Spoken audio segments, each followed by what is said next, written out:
Vamos ter mais uma palavra de oração juntos.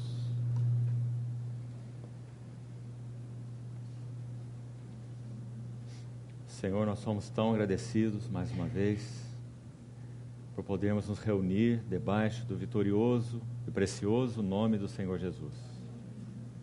Que privilégio nosso, Senhor. Obrigado pela tua promessa de que nós seríamos todos ensinados pelo Senhor. Obrigado pela unção que nos ensina a respeito de todas as coisas. E é confiado nela que nós erguemos nossos olhos para Ti nessa noite. Confessamos nossa absoluta dependência e confiança no ministério do Espírito Santo. Abre a Tua palavra a nós. Só Tu tens as palavras da vida eterna. Edifica a Tua igreja durante esse tempo, Senhor. Somos Teus. Fala, Senhor, os Teus servos ouvem. Confiamo-nos a Ti. Em nome do Senhor Jesus. Amém. Irmãos, vamos mais uma vez abrir nossas Bíblias no livro de Jó. Vamos ler alguns dos versos que nós já lemos ontem. Capítulo 1.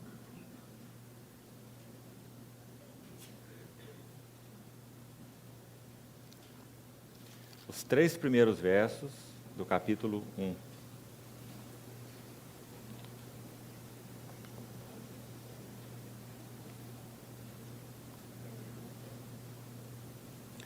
Havia um homem na terra de Uz, cujo nome era Jó, homem íntegro e reto, temente a Deus e que se desviava do mal. Nasceram-lhe 7 filhos e 3 filhas. Possuía 7.000 ovelhas, 3.000 camelos, 500 juntas de bois e 500 jumentas. Era também muito numeroso o pessoal ao seu serviço, de maneira que este homem era o maior de todos os do Oriente. E o último capítulo do livro, capítulo 42,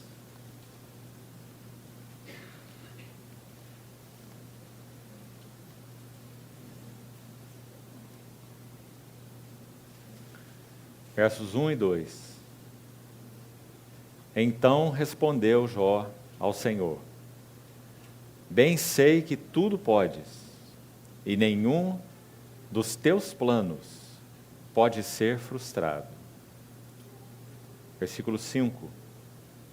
Eu te conhecia só de ouvir, mas agora os meus olhos te veem. Por isso me abomino, e me arrependo no pó e na cinza. Irmãos, dando sequência então ao que compartilhamos ontem,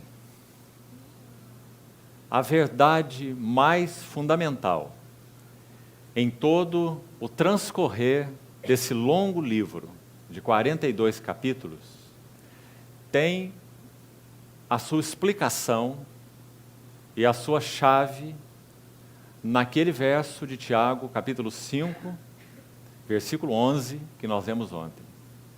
Que o trabalho do Senhor na vida de Jó visava um fim. Nós podemos trocar aquela palavra fim, obviamente, pela palavra propósito.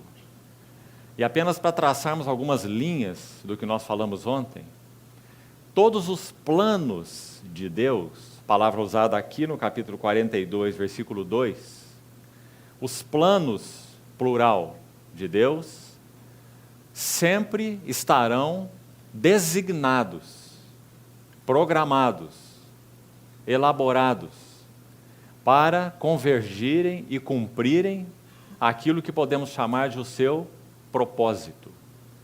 Então, quando o Senhor, pela sua graça, deu sustento à vida de Jó, para que atravessasse essas experiências, mesmo sem nada compreender inicialmente, absolutamente nada, se debatendo como um peixe no anzol, para lá e para cá, baseado numa verdade, num dos axiomas do funcionamento do universo, numa das leis de Deus, como vimos ontem, a questão da semeadura e da colheita, Jó tinha essa verdade, também os seus amigos, como o máximo do que eles conheciam a respeito de Deus. Não podiam ir além dessa verdade. Então o Senhor, na sua graça, pôde sustentá-lo com uma compreensão limitada do agir de Deus, compreensão esta baseado exclusivamente nesta verdade da semeadura e da colheita. Ainda assim o Senhor deu então o seu sustento a Jó. Por quê? Tiago 5,11 diz que ele é compassivo. E também diz que Deus exerceu nos tratos com Jó a sua misericórdia, porque ele é cheio de terna misericórdia. Aquele verso de Tiago 5,11, repetindo o que falamos ontem, é a chave para a compreensão do livro de Jó. Que fim o Senhor lhe deu. Tudo que o Senhor operou foi com vistas a esse fim, a esse propósito. Agora, nós vamos entrar hoje em detalhes, como nós falamos, confiando no Senhor, com a ajuda do Espírito Santo. Nós vamos buscar um mergulho maior no livro de Jó. E nós vamos fazer isso hoje com um encargo particular nos 2 primeiros capítulos. Mas ainda precisamos colocar um item a mais ainda, fundamental, para a ajuda e compreensão desse livro. O livro de Jó é um quadro com uma moldura. A moldura está no início e no fim, no capítulo 1 e 2, e no capítulo 42, a partir do versículo 7. Onde, se você olhar para a sua Bíblia, deve estar aberta aí no capítulo 42, verso 7, a narrativa, observe esse detalhe por favor, a narrativa continua em forma de prosa. O que é uma narrativa em forma de prosa? É uma narrativa literária que conta uma história. Então o livro de Jó inicia com os capítulos 1 e 2, confira isso aí, em narrativa de prosa, narrado em forma de prosa. Uma história é contada, capítulo 1 e capítulo 2. Mesmo na nossa tradução, talvez na maioria das Bíblias, não consultei todas as versões, mas sei que na maior parte das versões, se você até mesmo olhar no nosso texto em português, você vai ver que há uma diferença nítida entre essa parte chamada prosa, que é uma narrativa histórica, e a parte maior do livro, que foi escrita em poesia. Então, com versos e estrofes, porque é uma narrativa poética. Muito sugestivo e muito maravilhoso. Isso emoldura o livro de Jó. A prosa está como que fazendo essa moldura, ou a narrativa, o que sucedeu no início e o que sucedeu no final. Então, repetindo, capítulos 1 e 2, o início da história, em prosa, em narrativa. Capítulo 42, 7 até o fim, versículo 7 até o fim, uma nova narrativa em prosa, emoldurando o quadro ou o conteúdo que está dentro destes textos citados. Ou seja, capítulo 3, desde o versículo 1, até o capítulo 42, versículo 6. Está claro isso, irmãos? Todo esse grande conteúdo do livro, capítulo 3 a 42, versículo 6. Todo ele, com exceção de uma pequena passagem, que já vou mencionar onde está, alguns poucos versículos, toda ela está em narrativa poética. Nossa conclusão, linda conclusão. Jó é a maior poesia da Bíblia. O que diz Efésios capítulo 2, versículo 10? Pois nós somos feitura dele, criados em Cristo Jesus para boas obras. Aquela palavra, creio que é do conhecimento dos irmãos, feitura, na língua original, é a palavra poema. Nós somos um poema dele. E é com vistas a escrever esse poema que todas as coisas cooperam para o bem dos que amam a Deus. Porque esse seu bem é o seu propósito. Aqueles que são chamados segundo o seu propósito. Romanos 8, 29. E esse é o bem de Deus, é o propósito de Deus, e essa é a poesia de Deus, ou a feitura de Deus, de Efésios 2, 10. Então, graças ao Senhor, porque Ele é aquele que escreve essa poesia maravilhosa, cheio de terna misericórdia e compassivo. Agora, irmãos, a leitura dessa poesia só pode ser feita pela iluminação do Espírito Santo. como Jó não tinha a iluminação do Espírito Santo, o suficiente e o necessário para ler essa poesia, de maneira nenhuma ele podia chamar isso de uma poesia. Ao contrário. Podemos dizer que Jó olhava para ele mesmo e dizia que ele era um rascunho e muito mal feito. Né? Porque é interessante, nós vamos ver muitos versículos, que até mesmo seus amigos, quando chegaram para condoer-se dele, capítulo 2, muito interessante o relato, os detalhes do livro de Jó são impressionantes, diz que eles combinaram, esta é a palavra, entraram em acordo entre eles, em comum acordo, houve uma combinação prévia, deles irem consolar o maior amigo deles, Jó. Eles eram os 3 maiores amigos. E eles combinaram, vamos consolá-lo. Então, toda a palavra que eles disseram foi de comum acordo. Isso é muito interessante. Porque como nós vimos na tipologia, cada um deles vai refletir um aspecto das nossas almas. E, amados, é muito claro isso no texto bíblico. À medida que formos estudando, cremos com a ajuda do Senhor, isso vai se descortinando para nós. É claro que você não é obrigado a concordar nem comigo, nem com ninguém. Mas se você puder ouvir a voz do Espírito e ser fiel às Escrituras, e estudar esse livro e orar sobre ele, você vai chegar a essa conclusão. O falar daqueles 3 amigos é o falar de uma alma que está tumultuada por não entender o fio do trabalho de Deus, esse fim que o Senhor lhe deu.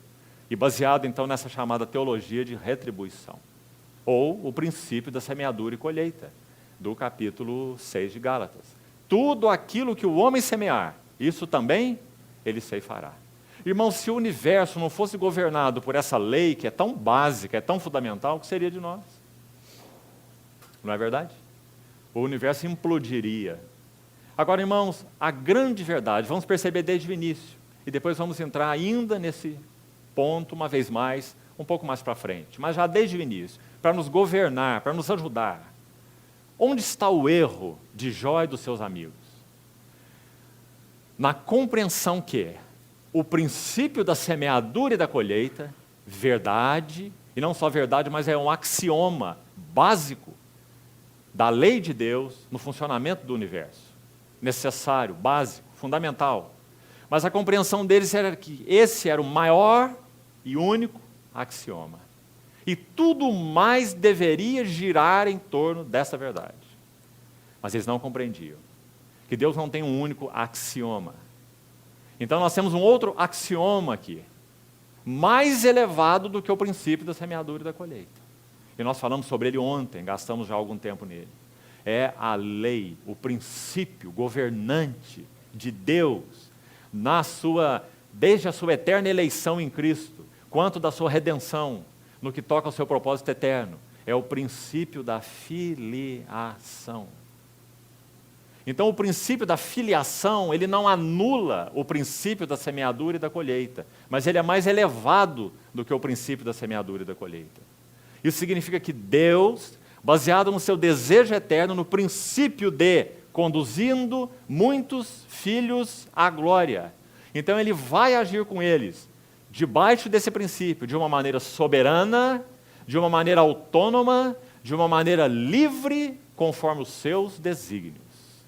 Isso significa que quando ele age assim, então esse princípio da semeadura e da colheita se torna subalterno e não anulado, porque os princípios de Deus não se conflitam e não se anulam. Porque princípios de Deus não são algo gerados fora de Deus. Princípios de Deus são são gerados em Deus. São um externalizar daquilo que o próprio Deus é, das suas intenções, do seu princípio interno de vida, da sua mente, da sua vontade. Ele faz todas as coisas conforme o conselho da sua própria vontade, e é dessa vontade de Deus que emanam os chamados princípios de Deus. Isso é muito importante. Todos os princípios de Deus emanam do ser de Deus, e não são alheios a Ele, e por isso nunca podem acorrentá-lo. Compreendeu isso, irmão? Então, quando Deus agiu sobre o princípio da filiação, então o princípio da semeadura e colheita, que era o único que Jó e os seus amigos conheciam, ele levou esses 4 a se debaterem, porque eles não podiam ir além deste princípio da semeadura e da colheita. Então nós temos que ver muito bem essas duas coisas no livro de Jó. E no final, Quando Jó usa essa palavra planos, ela é tão adequada, nós vimos ontem. Porque a questão dos planos e a questão do fim, Tiago 5,11, de novo, não se conflitam. Deus usou seus planos para que atingisse o seu fim. Vistes que fim o Senhor lhe deu. Qual foi o propósito? Porque Deus é cheio de eterna misericórdia e compassivo. Então, que importante compreendermos isso. Deus, por causa da sua soberania, do seu amor, dele ser livre, um Deus que não é preso a nada, não é retido por nada, nenhuma lei de Deus e nenhum princípio de Deus que emana dele mesmo pode acorrentá-lo. Isso não significa que ele violente seus próprios princípios, a não ser que nós quisermos acusar Deus de incoerência consigo mesmo. Então compreenda essas coisas muito claramente, para você não se desafinar. Se os princípios e leis dele emanam dele, então ele nunca pode contrariar suas leis e nem os seus princípios. E nem nenhuma das suas leis e nenhum dos seus princípios podem ser conflitantes entre si mesmos, porque todos eles emanam dele mesmo. Então, qual era a luta deles? Não compreenderem o princípio da filiação. E é baseado nele que Deus demonstra de uma maneira absoluta que ele é soberano, livre e amoroso, como nós vimos ontem. E assim, então, ele vai agir na vida dos seus filhos. Agora, graças ao Senhor pelo princípio da semeadura e colheita. Agora, irmãos, vamos julgar um pouco isso ainda rapidamente juntos. Se esse princípio da semeadura e colheita de Gálatas, ele fosse o princípio governante, maior que todos, como assim achavam os amigos de Jó e o próprio Jó, então eles estariam em muita dificuldade. Escute, por exemplo, o que o Espírito Santo diz em Romanos 3. Quando se refere aos santos do Antigo Testamento, diz assim: Deus deixou impunes os seus pecados, até que a revelação de Cristo, como oferta pelo pecado, pudesse adequadamente aos olhos de Deus julgar todo o assunto do pecado e dos pecados da vida dos santos do Velho Testamento. Então, nós podemos dizer que Deus está contrariando o seu próprio princípio.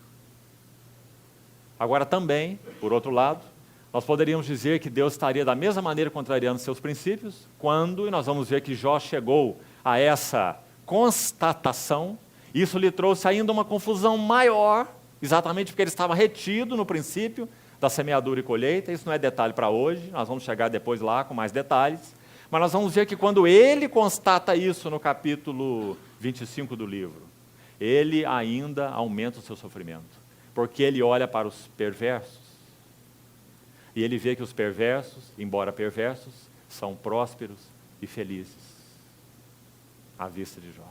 O mesmo dilema do Salmo 73, que é o Salmo de Asaf. Por que os ímpios prosperam? O mesmo dilema, baseado no mesmo princípio, o princípio da semeadura e da colheita. Não é interessante? Depois entraremos em detalhes a mais sobre isso, para que essa verdade fique mais clara para nós. Então, o que nós pretendemos fazer hoje com a ajuda do Senhor? Nossos irmãos já estão com pressa aí do quadro, já foi projetado até. Nós fizemos, meditando nesse livro, estudando e buscando do Senhor, nós elaboramos esse esquema e fizemos propositalmente em forma de um redemoinho ascensional, como nós falamos ontem, baseado em Filipenses 3, que Paulo diz que nós temos um chamado, eu prossigo para o alvo, e esse é único, esse realmente é o maior, esse é o que governa todos os outros, esse o alvo subordina todas as outras coisas a ele, e qual é o alvo? É o prêmio de uma soberana ou ascensional, como vimos ontem, vocação de Deus em Cristo Jesus. Irmão, vamos começar por aqui. Há muitos versículos no Novo Testamento. Vou citar alguns deles de passagem. Se você quiser, anote rápido e confira depois.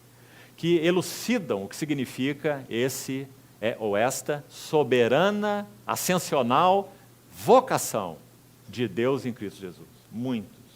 Hebreus 2,10 diz que ele está conduzindo muitos filhos à glória. Essa é a soberana vocação de Deus em Cristo Jesus. Glória é o que Cristo é.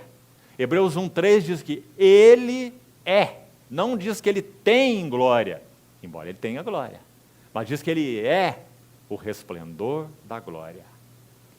E Tiago capítulo 2, versículo 1, já citamos esse texto algumas vezes entre os irmãos, tão impressionante, Tiago era meio-irmão do Senhor Jesus, ainda estamos focando nesse assunto da glória.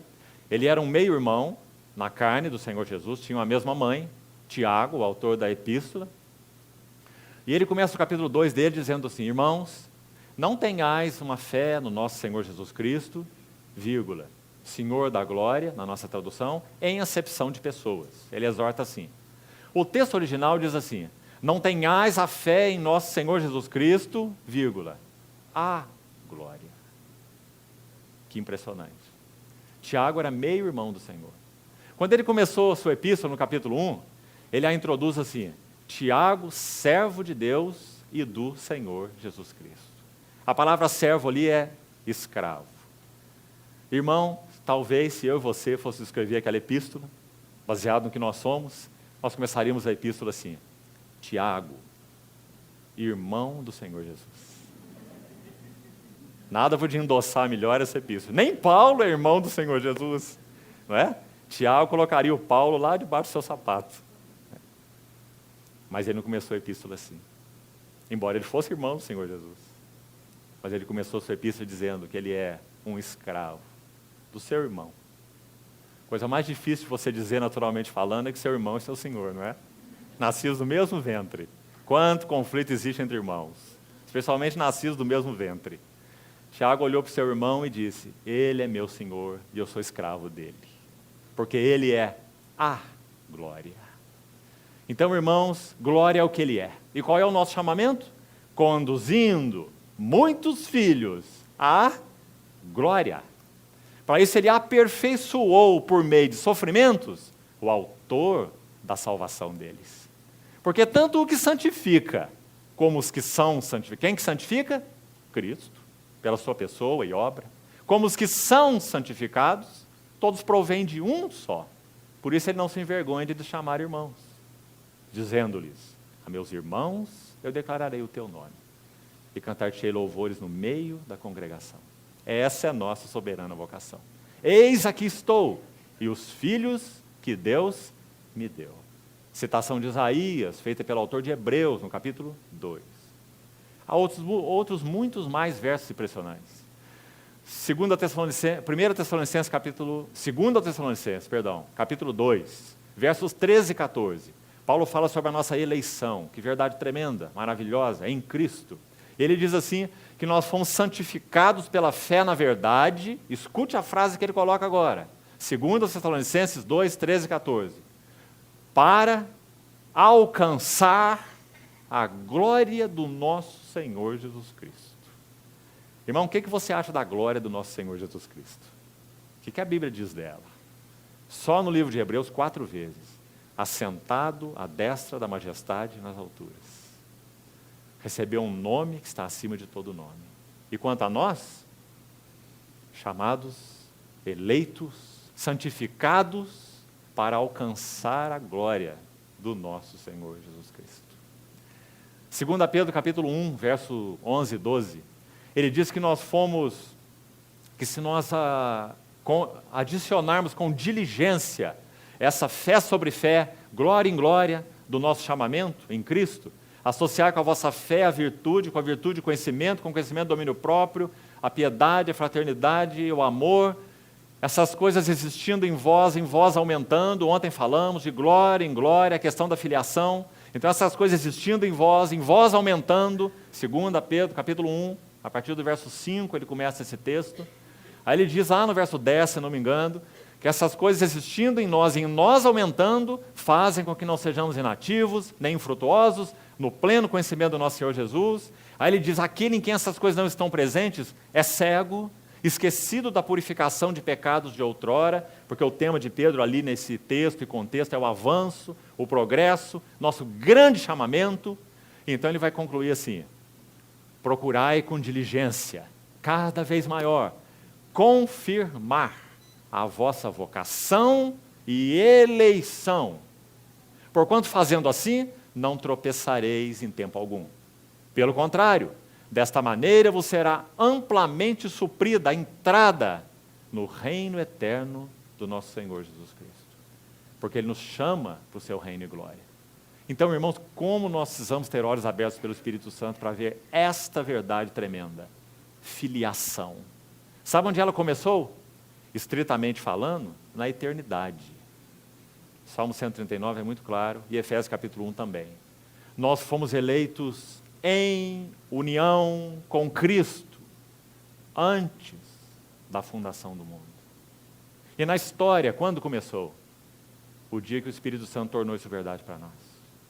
E nos chamou pela palavra da verdade do Evangelho. Efésios 1:13. E tendo nós crido, fomos selados com o Espírito Santo da promessa. E ele é o penhor, palavra significativa ali. Significa tanto uma primeira prestação para nos dar uma segurança, quanto significa um antegozo. Um valor equivalente da herança que possuímos já em Cristo e que possuiremos na experiência. Então isso é filiação. Começa quando nós fomos regenerados, o novo nascimento. Quem não nascer da água e do Espírito não pode ver. Quem não nascer de novo não pode entrar. Agora então, a partir daí, o trabalho do Espírito Santo em nossas almas. Como? De glória em glória. O que o Espírito Santo vai usar? Livro de Jó, de novo, resume de uma maneira linda. Nós colocamos ali logo no início, debaixo da palavra quebrantamento. Quebrantamento é o único caminho para que Deus produza essa filiação plena na vida dos seus filhos. Se não fosse assim, então, irmãos, bastava que nós crêssemos no Senhor Jesus. Vamos cruzar o braço e vamos viver a nossa vida. Criar nossos filhos, ser bons cidadãos e tudo mais que nos compete. Né? Mas não é isso que a Bíblia ensina. Longe disso. A carta aos Hebreus, em especial, é forte no sentido de dizer que nós devemos temer que, sendo nos deixado uma promessa para entrar no descanso de Deus, suceda parecer que algum de nós tenha falhado. Porque com a geração do deserto, assim como conosco, foram anunciadas as boas novas. Mas a palavra de Deus está ali, debaixo do quebrantamento. A palavra que eles ouviram não lhes aproveitou. Não é por causa da palavra, porque a palavra de Deus é viva e eficaz. Mas a palavra não lhes aproveitou porque não foi misturada, acompanhada pela fé naqueles que a ouviram. Então, o que significa fé no sentido de Hebreus 4:2? Agarrar a palavra. O mesmo sentido do capítulo 2, verso 1 de Hebreus. Importa que nos apeguemos com mais firmeza. A palavra apeguemos lá é agarremos. Com firmeza as verdades ouvidas, para que delas jamais nos desviemos. Ora, irmão, se não fosse uma possibilidade, por que o Espírito Santo está perdendo tempo? É porque é uma real possibilidade. O que o capítulo 6 de Hebreus chama de apostasia. Quem apostata é o cristão, não é o mundo. O mundo já está fora. É o cristão que está dentro. Não é? Então a apostasia é um perigo real. Significa colocar-se à margem do caminho. E sabe, irmãos, uma das grandes estratégias do inimigo para nos colocar à margem do caminho? Há muitas estratégias. Uma delas, nos dar uma visão limitada da palavra de Deus. Quando nós achamos, então, que está tudo certo, já sou salvo, selado, justificado, regenerado, tenho vida de Cristo, cruzo os braços e vamos aguardar Jesus voltar.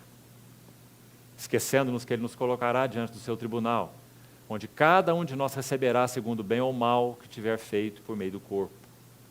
Então, se o Espírito Santo não tivesse nenhuma responsabilidade com relação a nos exortar, nenhuma das epístolas do Novo Testamento, basicamente, teria sido escrita.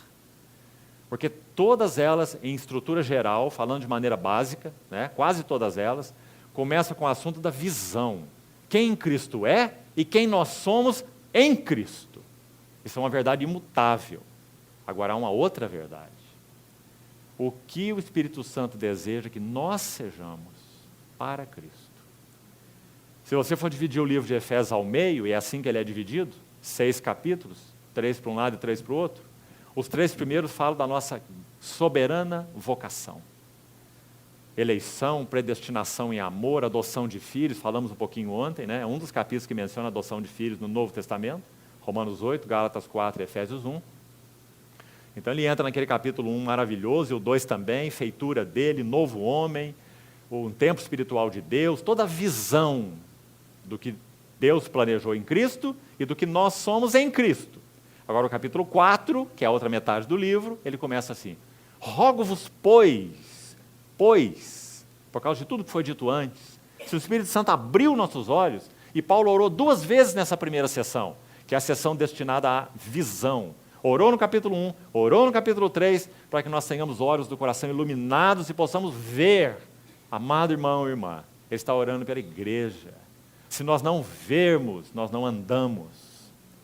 Então ele diz: rogo-vos, pois, andeis de modo digno da vocação a que fostes chamados. Né? Então, como que o Espírito Santo trabalha filiação em nossas vidas? Essa palavra é chave: quebrantamento. Lembra que ontem falamos sobre as 2 águas? Por que o filisteu saiu do Egito e foi para Canaã? E ele tipifica tanto a imitação espiritual quanto o eu, ou ego. Porque ele foi do Egito para Canaã sem passar pelas 2 águas. A primeira água fala da nossa união com Cristo. Mar Vermelho, batismo. A primeira água fala do eu em Cristo. Agora a segunda água fala do Cristo em mim. Quebrantamento. O que existe entre as duas? Deserto. Para que o deserto? O livro de Deuteronômio é tão claro. Capítulo 8. Para te humilhar, para te provar, para saber o que estava no teu coração. E foi isso que aconteceu com Jó. Isso que acontece com todos nós que amamos ao Senhor. Porque o Senhor nos chama com um propósito sublime: fazer que seus filhos participem da sua glória. Agora, irmão, sabe uma das coisas na nossa compreensão das coisas espirituais? Nós achamos que as coisas de Deus são automáticas. Pouquíssimas coisas de Deus são automáticas. Nascer de novo é automático. Nós éramos trevas, e um dia, de alguma maneira, o Senhor atingiu o nosso coração. E naquele dia que Ele atingiu o nosso coração, então Ele gerou vida no nosso espírito morto. Esse é um ato automático. Mesmo que nós estivéssemos sendo preparados antes por um processo. Não é? Há algumas carnes que vão para a panela mais cedo. Às vezes as pessoas enchem o seu peito e falam assim: na minha família eu fui o primeiro a me converter. Porque Deus sempre põe na panela a carne mais dura primeiro. Ela tem que levar mais tempo para cozinhar. Não é? Então alguns Ele preparou no processo. Agora, de qualquer maneira, a ação de Deus no nosso espírito, ela foi definida num tempo muito específico, não é? Que nós podemos dizer, naquele dia, naquele tempo, naquela semana, mesmo que nós tenhamos um ano, como nós falamos, de uma preparação, mas nós estávamos ali, aqui, questionando, quem sabe, mas um dia o véu foi rasgado.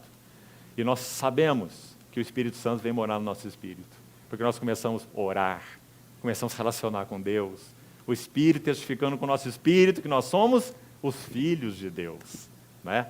Mas irmão amado e irmã, esse mesmo texto de Romanos 8,15, que coloca no passado, somos filhos de Deus. Ele inicia o que podemos chamar de uma tensão santa que existe no Novo Testamento. É a tensão entre o já e o ainda não.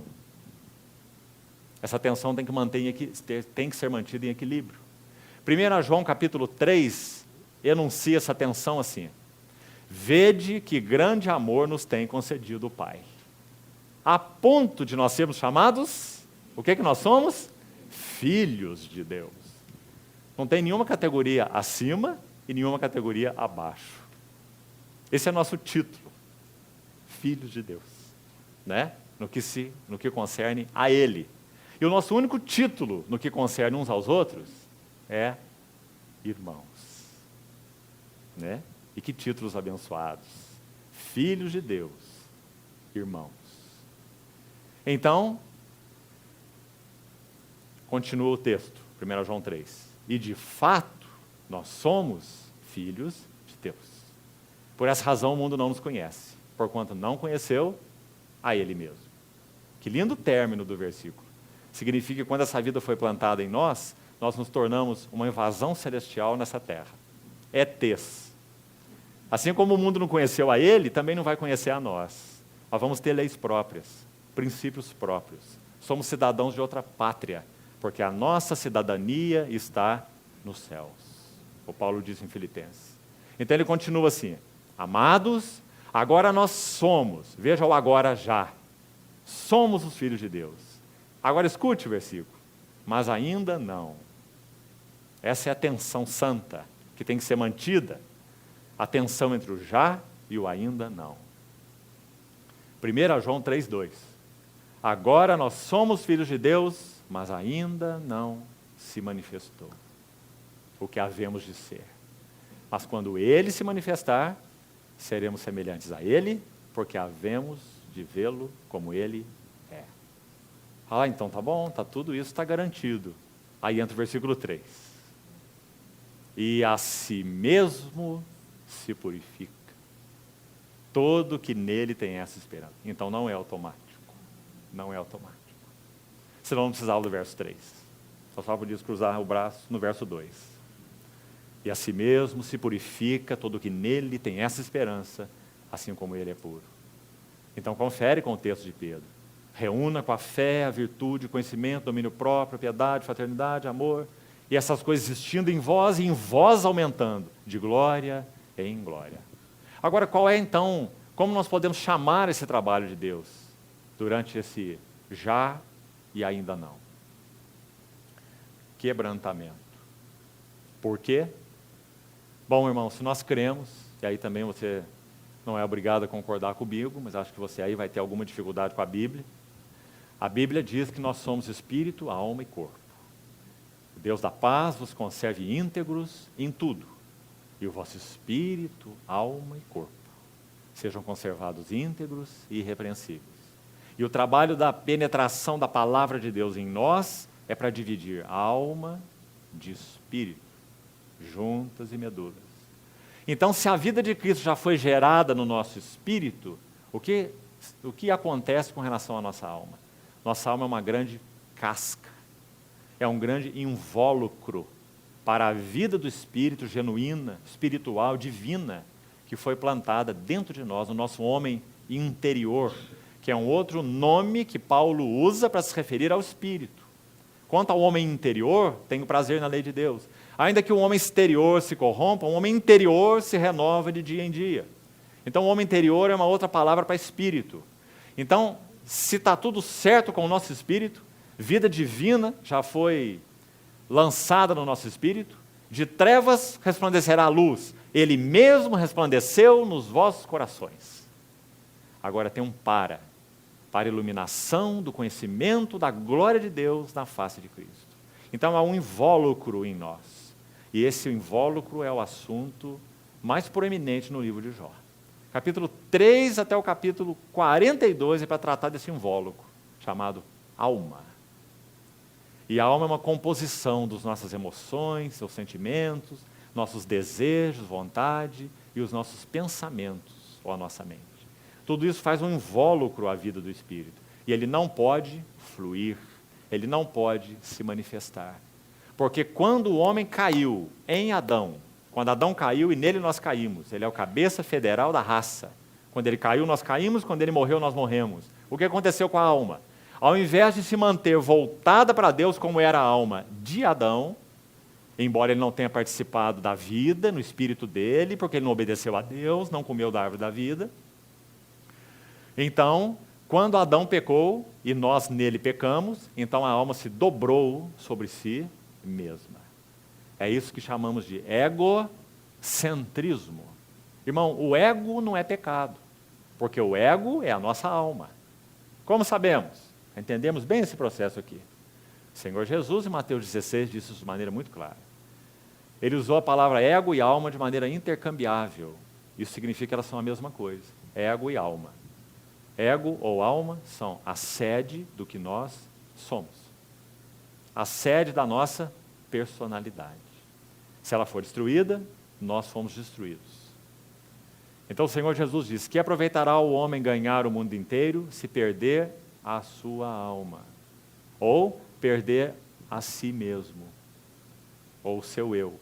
Né? Então o nosso ego é a nossa alma.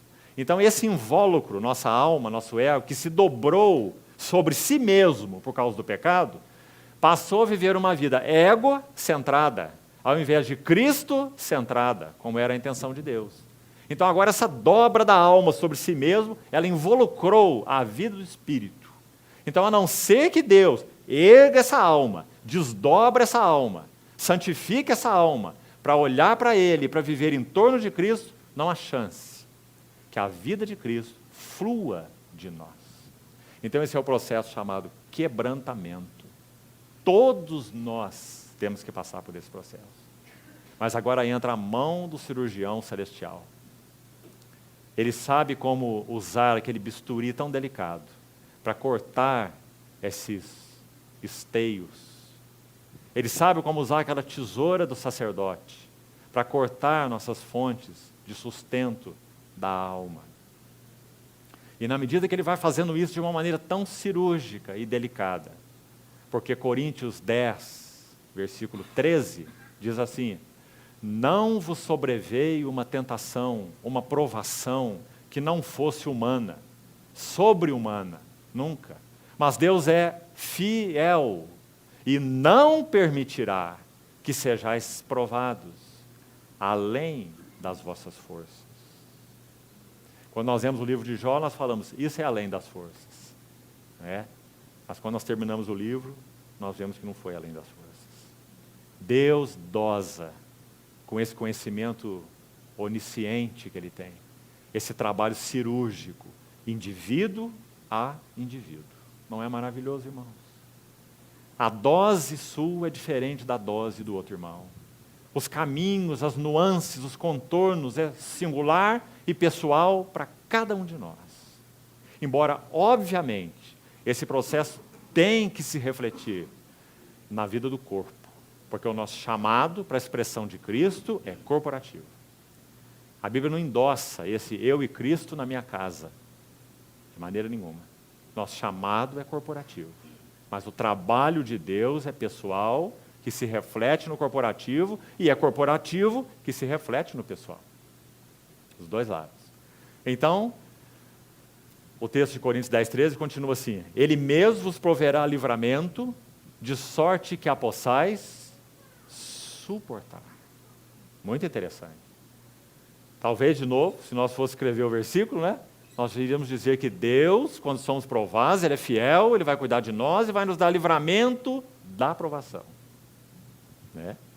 Mas o texto diz que Ele vai nos dar livramento na provação. Não é livramento para sair dela, é livramento para suportá-la. Significa que Ele vai nos esconder nele de uma tal forma que a situação externa vai continuar exatamente a mesma, mas nós estaremos escondidos nele. E quando você lê o livro de Jó, lá no capítulo 42, por favor, não perca isso de vista, para você não correr o risco de ser adepto da teologia da prosperidade, enfatizando que Deus deu para Jó tudo que ele tinha em dobro. Né? Nós gostamos muito desse versículo. Né? Mas você precisa ter muito cuidado, para você ver que quando Jó teve a mesa virada, capítulo 42, mudou o Senhor, a ideia ali é mudou, é transferiu, é virou o cativeiro de Jó, que como vimos era um cativo de si mesmo, dobrado sobre si mesmo, olhando para si mesmo, e agora ele se tornou um cativo do seu amor, do amor de Deus. Então depois que o Senhor virou o cativeiro de Jó, aliás, antes do Senhor virar o cativeiro de Jó, o texto diz que o Senhor chama Elifaz para uma audiência particular com ele. Isso sugere que Elifaz era o chefe dos três. Os três amigos de Jó, Elifaz era o chefe. Porque o capítulo 42 diz que o Senhor chamou Elifaz. Ele deveria ser o mais velho. Então o Senhor o chama e diz assim: você e os seus dois amigos não disseram de mim o que era reto.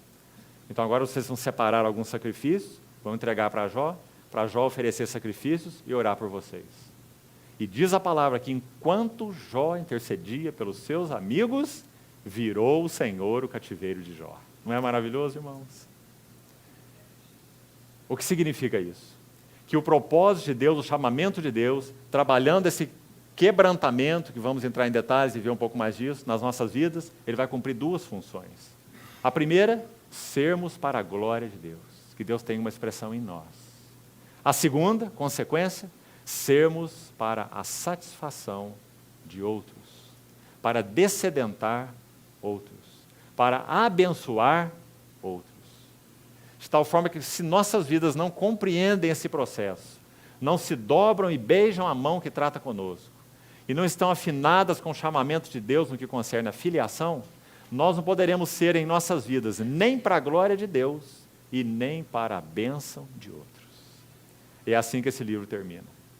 Jó termina sendo glória para Deus e bênção para os outros. Então nunca perca esse fio. Quebrantamento é o caminho da glória de Deus e da bênção de outros. 2 Coríntios 4, Paulo fala assim: nós somos sempre entregues à morte por causa de Jesus, para que também a vida de Jesus se manifeste em nossa carne mortal, de modo que em nós opera a morte, mas em vós a vida. Não é um processo tremendo, maravilhoso? Caminho da cruz, o trabalho da cruz. Então, vamos entender um pouquinho esse esboço e colocar atenção neles. Talvez não seja visível os detalhes para os irmãos que estão no fundo, mas ele está disponível aqui para os irmãos que quiserem depois levar para casa e de hoje para amanhã darem uma estudada nesse gráfico. Penso que ele nos ajuda no sentido de ter uma estrutura do livro de Jó. Então vamos olhar um pouco essa estrutura. Na base do redemoinho, nós colocamos a primeira metade do capítulo 42 de Jó, verso 7, né? Aliás, verso 5. Jó 42, 5. Eu te conhecia só de ouvir. Essa é a história do primeiro Jó, do Jó inicial. Eu te conhecia só de ouvir. E então, o que o Senhor fez com Jó? Ele colocou Jó nesse redemoinho, para rodar Jó nesse redemoinho, e para trabalhar Jó em todo esse processo.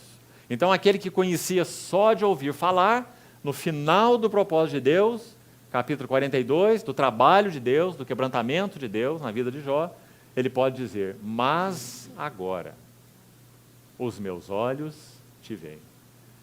Então esse versículo, sem dúvida, nós podemos dividir em duas partes, né? Porque uma toca o antes e outra toca o depois, na base e no topo desse redemoinho. E lembre-se então que esse redemoinho fala de vida ascensional. Agora, qual é a estrutura do livro? 2 capítulos iniciais em narrativa, em prosa, alguns versos finais do capítulo 42, já citamos, verso 7 em diante, também em narrativa, em prosa, formando uma moldura, e todo esse grande conteúdo em poesia, feitura dele, poesia de Deus. Como essa poesia é dividida? Nessas etapas. No capítulo 3, do capítulo 3, verso 1, onde começa a parte poética, se você olhar aí na sua Bíblia, como nós falamos, mesmo na tradução em português, você vai ver que o capítulo 3 inicia uma descrição aí literária de maneira diferente dos 2 primeiros capítulos. Você percebeu? Eles são colocados em versos, em uma diagramação aqui na página, né, diferente do capítulo 1 e do capítulo 2, mostrando que ele é um texto diverso dos 2 primeiros capítulos. A maioria das versões contém isso, né? Então, a partir do capítulo 3 estão aí versos, porque é uma poesia, mas os 2 primeiros capítulos são narrativos, não são poesia. Então, do capítulo 3, versículo 1, acompanha aí, até o capítulo 11, versículo 20. Confira lá o que acontece. Você vai ver, só de passagem, por enquanto não vamos estudar nada, apenas o esqueleto. Você vai ver que está aí Zofar, sendo o último que fala no capítulo 11, e encerrando a primeira série de discursos. Então aí, se você gosta de fazer anotações, você já pode colocar aí uma primeira divisão. Aí termina a primeira série de discursos, onde todos eles funcionam assim. Primeiro fala, ele faz. Talvez ele fosse então o mais velho e por isso o líder de todos. Então estava ali, ele faz, isso na cultura da época era profundamente respeitado, né? Essa questão da idade. Então ele fala e Jó faz uma réplica. Depois o segundo que fala é Bildade, em todos os discursos. Ele fala e Jó faz outra réplica. E depois vem o Zofar e fala e Jó faz outra réplica. Muito ordenadas essas discussões. Imagina no meio de todo aquele sofrimento, uma discussão tão ordenada como essa. Não é? Característica dos orientais. Então, assim eles faziam a primeira colocação e essa segunda colocação, ou uma resposta, né? Uma réplica nessa interlocução. Então, do capítulo 3:1 até 11:20, a primeira série, como nós falamos. Elifaz e Jó, Bildade e Jó, Zofar e Jó. Os três falam. Completa a primeira série. Depois vai começar uma nova rodada. Capítulo 12, versículo 1, se você olhar aí, vem Jó, no capítulo 12, iniciando a segunda série de discursos. Então, Jó fala no capítulo 12, capítulo 13, capítulo 14, e veja aí no capítulo 15. Aí está Elifaz de novo, começando uma outra série. Ele já falou uma vez, agora vai falar a segunda vez. Então, de 12:1 a 20:29, se você for lá no capítulo 20, final do capítulo 20, aí está o fim da segunda série de discursos. É importante você dividir, porque você vai ler Jó de maneira diferente. Você vai separar essas séries, você vai procurar entender qual o conteúdo da primeira série, conteúdo da segunda série e conteúdo da terceira série de discursos, que são diferentes, embora baseados no mesmo princípio, ou no mesmo axioma, como nós falamos, a lei da semeadura e da colheita. Então está aí a segunda série, e aí uma terceira série, aqui foi colocado errado no esboço, né? Ali embaixo é a primeira série, segunda série, aqui colocaram a primeira série de novo. Ali é a terceira série, né? Primeiro, segundo, terceiro. Então a terceira série começa no capítulo 21, versículo 1, e vai até o capítulo 28, versículo 28. Vamos dar uma olhada lá, para vermos algo que acontece aqui, no final da terceira série. Parece uma escolinha, não é? Já está sendo graduado. Primeira série, segunda série, terceira série, não é? Até ele chegar, não sei em qual série, só Deus sabe, no capítulo 42. Mas ele chama essa série de Agora os Meus Olhos Te Veem. Deve ser uma série bastante boa, não é? Diante do que ele começou. Então, a terceira série termina no capítulo 28, versículo 28. Agora, embora também não é nosso objeto de estudo hoje, nós temos que voltar lá e seguirmos por etapas, da maneira o mais didática possível, para que o Senhor nos ajude, pelo Espírito, a entender esse livro. Mas vamos continuar no esqueleto, né, no esboço, um pouquinho para nos ajudar. Capítulo 29 inicia algo bem diferente. Terminaram as 3 séries de discursos. Todos já falaram. Você se lembra, confira aí, que na última série, Zofar não fala. Você tem a fala de Bildade, olha aí, no capítulo 25, se você está com a Bíblia aberta. Aí Jó fala no 26, no 27, no 28 e terminou. Como nós falamos ontem, talvez o Zofar perdeu a paciência com Jó, né? Porque ele é aquele que representa a vontade. Ele é autoritário, ele é legalista, ele é dogmático. Então ele nem fala da última vez, ele desistiu do Jó. Então, depois dessas 3 séries terminadas, nós vamos entrar em 3 capítulos muito importantes. Vamos procurar usar uma sessão para falar deles, o 29, o 30 e o 31. Porque, irmão, sabe o que acontece aí? Veja bem, 3 séries de discursos já aconteceram. A alma de Jó está à flor da pele, porque cada um deles toca Jó no botão certo. Compreende? Vem Elifaz e toca nas emoções. Quando estudarmos isso, você vai ver que a primeira vez que Elifaz fala é todo místico e emocional. Essa é a característica dele. Ele vai falar para Jó como que Deus deu uma mensagem para ele, e ele fala que ele estava dormindo à noite, teve uma visão, um espírito passou, os pelos dele se arrepiaram todos, então uma voz falou com ele. Não é? Essa é a voz da emoção, do misticismo. Muito interessante. E sabe o que acontece com a réplica de Jó? Jó responde de maneira emocional. Porque o botão emocional foi tocado. E não só isso. Todas as vezes que Deus, na sua bondade, na sua eterna misericórdia, coloca nossas vidas num funil, com o objetivo do seu fim. Qual é o seu fim? Formar a beleza do seu Filho em nós. Então, quando nós entramos nesse funil de Deus, bendito, a primeira área das nossas vidas que fala são as nossas emoções. Irmãos, é muito interessante. Estou tentado a entrar nesse assunto aqui, mas não vou fazer. Quando as emoções falam, elas dizem coisas impressionantes, não é? Nós vamos ver quando estudarmos isso. Elas até mesmo justificam Deus e punem a si mesmas. Elas agem baseado nesse princípio. Ou realmente eu sou ruim mesmo. Ou realmente eu mereci isso mesmo. Ou realmente eu pequei mesmo. Até não sei onde que eu pequei, mas eu pequei. Né? Porque Deus é justo. E eu só posso estar sofrendo assim porque eu pequei. Então, Senhor, me ilumina onde está meu pecado. Não é? Essa é a voz das emoções. Sim, nós podemos ter pecado. O Espírito Santo nos convence de pecado. Mas no que concerne ao trabalho de Deus relacionado à filiação, isso não depende se pecamos, não pecamos e o quanto pecamos.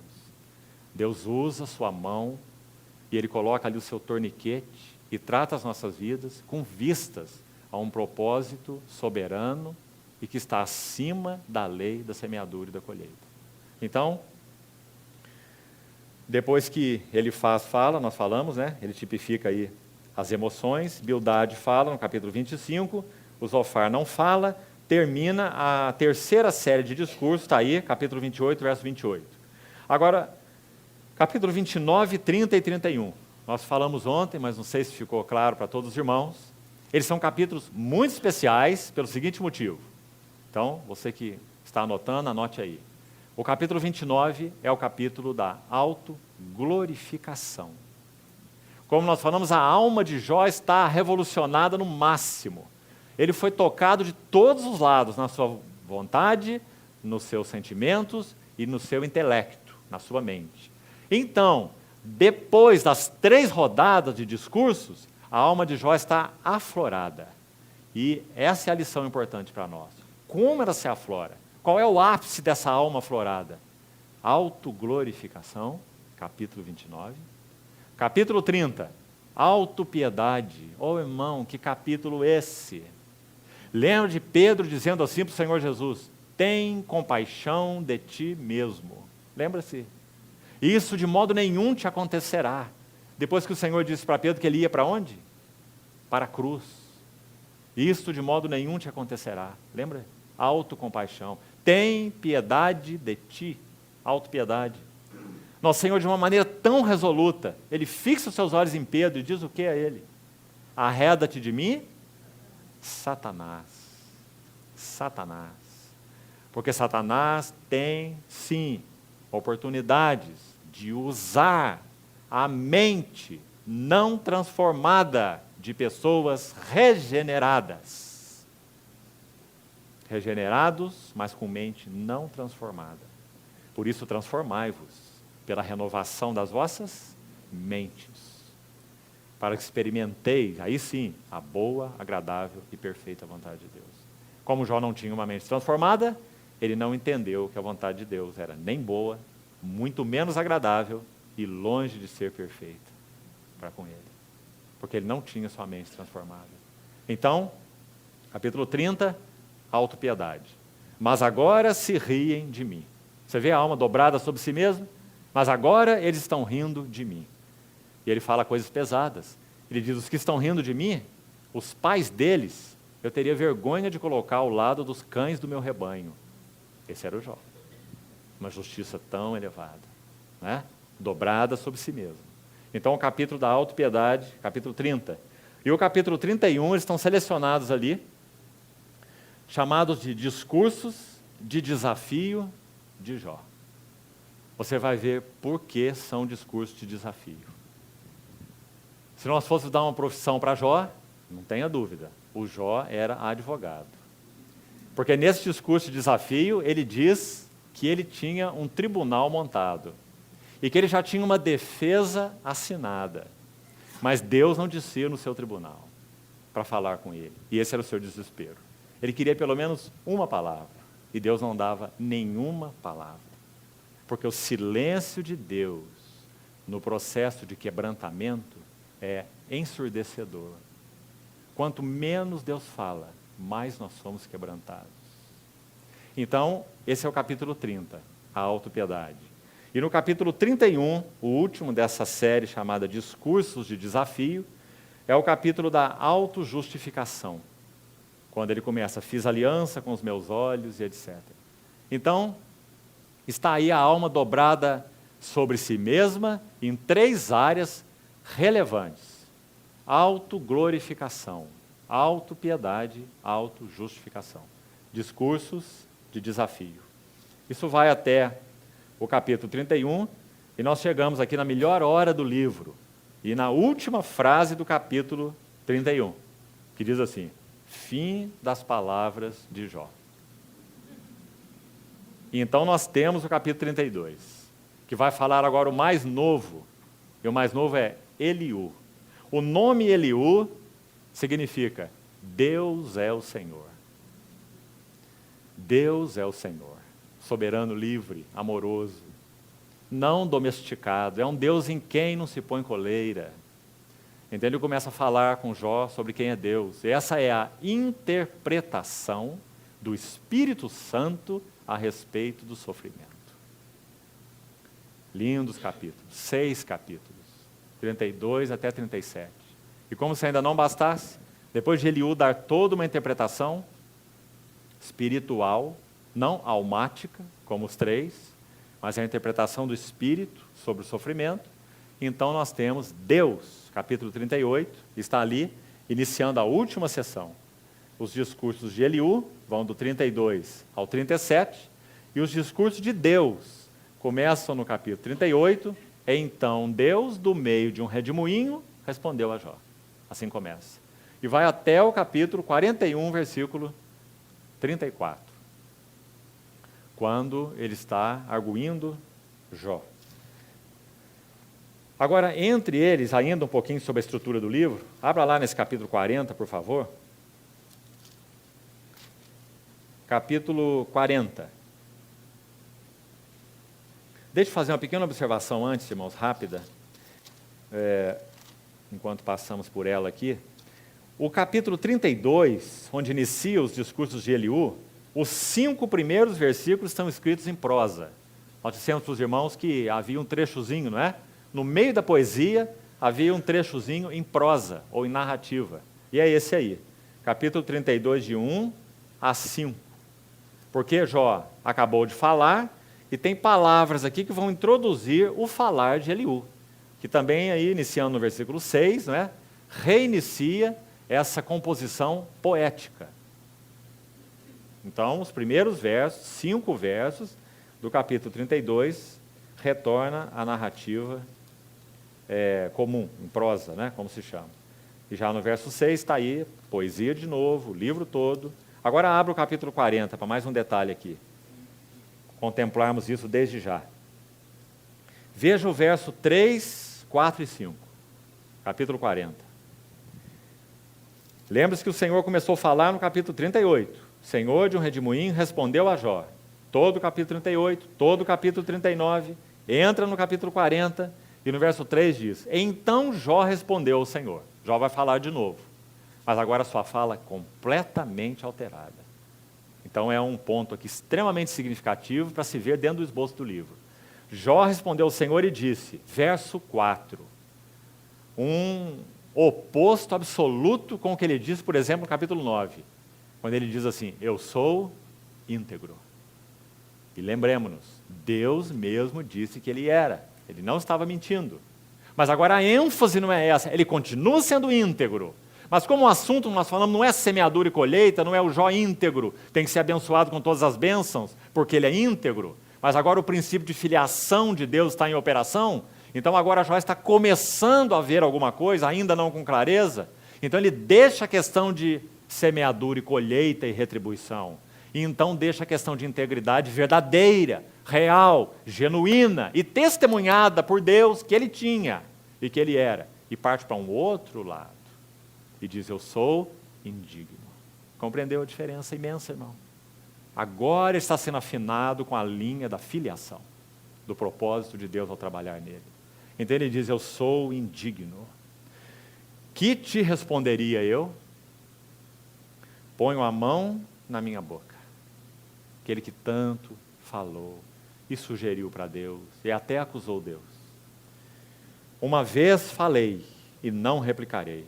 Aliás, 2 vezes, porém não prosseguirei. Aqui nós vamos tirar uma lição importante. Podemos dizer que esse redemoinho, estritamente falando, ele se divide em duas etapas. Esse redemoinho de Deus, né? Esse falar de Deus final. É um redemoinho em duas etapas. Deus, do meio de um redemoinho, responde a Jó. Então ele faz uma primeira etapa no capítulo 38, 39, 40 até o verso 2. Então Jó tem uma resposta positiva. Isso é muito importante. Se Jó levantasse seu peito, como que dizendo, não entendi nada, não é? E então continuasse arguindo Deus, ou respondendo de uma maneira inadequada, talvez o Senhor fosse agir com Jó de uma outra forma, ainda baseado no seu terno coração compassivo. Mas como Jó respondeu de uma maneira acertada, ele se calou, ele viu algo maior de quem Deus era, e então Deus dá uma segunda rodada com ele. Isso é muito interessante.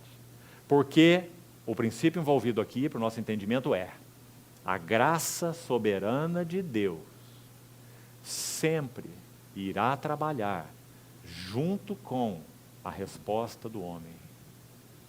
Nunca sem ela. Irmão, tome cuidado com pregações da graça que não refletem a verdadeira graça. Assim como tome cuidado com pregação da responsabilidade que não refletem a verdadeira responsabilidade. E ela se torna um legalismo, um jugo sobre os ombros. Tome cuidado também com ela. Mas sempre mantenha essas duas verdades juntas. Que a graça soberana de Deus nos é dada, e se é graça, é de graça e totalmente de graça, é plena de graça, mas ela é dada para suportar e habilitar a nossa responsabilidade humana. Se a graça de Deus anulasse a nossa responsabilidade humana, Deus anularia a nossa personalidade. O Espírito Santo não interagiria conosco. Ele agiria como um trator sobre as nossas cabeças. E realmente não é assim. A medida do nosso avanço espiritual é uma interação do Deus que fala, do Deus que vê, do Deus que age, do Deus da graça, do Deus da misericórdia, habilitando em nós uma resposta adequada. Muitos versículos na Bíblia vão tratar desse assunto. E já que entramos nele, vamos citar alguns dele por causa da importância disso. 1 Coríntios 15, 10, Paulo fala assim: a graça de Deus que me foi dada não se tornou vã. Como você pode entender essa frase? Se a graça faz tudo, então não tem jeito da graça se tornar vã. Porque ela faz tudo. E não precisa de mim, e não conta comigo, e não me habilita, e não precisa de nada que é meu. Mas a graça de Deus não se tornou vã. E por que Paulo diz que a graça de Deus não se tornou vã? 1 Coríntios 15, 10.